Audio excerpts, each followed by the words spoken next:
And so somewhere along the line, this girl, who I'm sure was at one time nice, became really kind of nasty and twisted. And of course, I just fell in love with her. That's fun.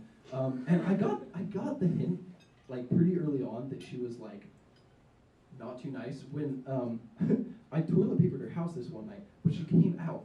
Me and my buddy, it was like the first time we'd ever toilet papered someone's house, and he was like, do we need like a word like caca or something? I was like, what? He was like a bird. I was like, arr, you know, like in case we need to run. And we should have. I should have taken him seriously. I should have been like, yes, we need caca. It needs to sound like a toucan, and we need to get out of there, because what happened is we were toilet papering this girl's house, and we had our hoods up. We were all like drug dealer mode, and we were toilet papering her house, and all of a sudden we just hear the door open, and we were like, oh no. And so, of course, it's not her family. She steps out, and we just like book it and leave like half a pack of toilet paper open there, and like a couple lousy like toilet paper rolls in the trees.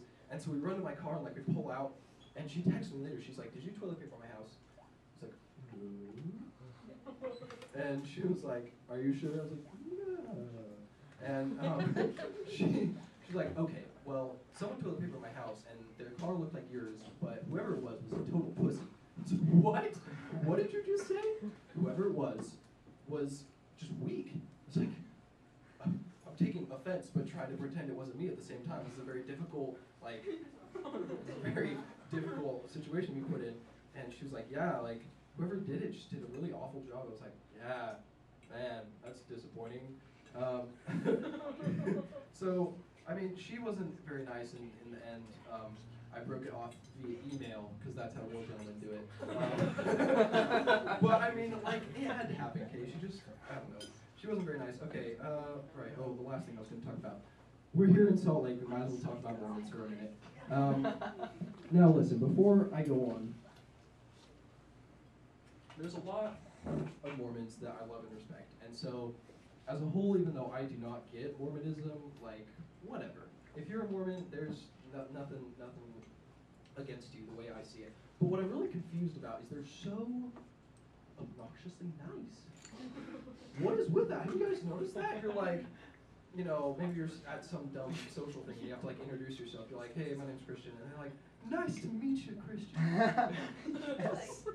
I just get like intimidated by how kind they are, you know? Like a Mormon family, oh my, it's like, you feel like you're a pharaoh of ancient Egypt walking in. They like pick you up, you know, on a trough and like carry you in to have like a dinner of, you know, the last meat they'll ever eat or something like that.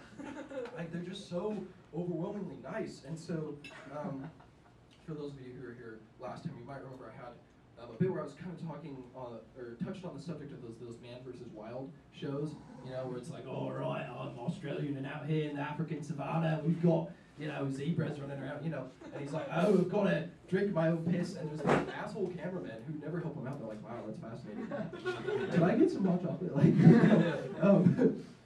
and so I was thinking, what they really need to do is they need to have one of these shows, SLC version, where it's like, all right, I'm here in Salt Lake City, Utah. We're here to find Homo Mormonis, also known as Mormons. And so, they, like, go into the city and they're like, all right, we found a couple of them. They look to be young. The female looks interested in the male. They're both refusing to have sex. What the fuck is going on? Like, you know, I think that should be a show. And, I mean, I don't know. Like, I just do really have a lot of respect for a lot of LDS people that I know. I myself grew up Mormon, and I had to leave because, I don't know, there was just some things I didn't agree with. Above all else, they didn't believe in reincarnation, which, if you look at 2 Chainz and Brigham Young, it's pretty obvious, guys. They're both ugly. They both get a lot of bitches. That's it. Yes.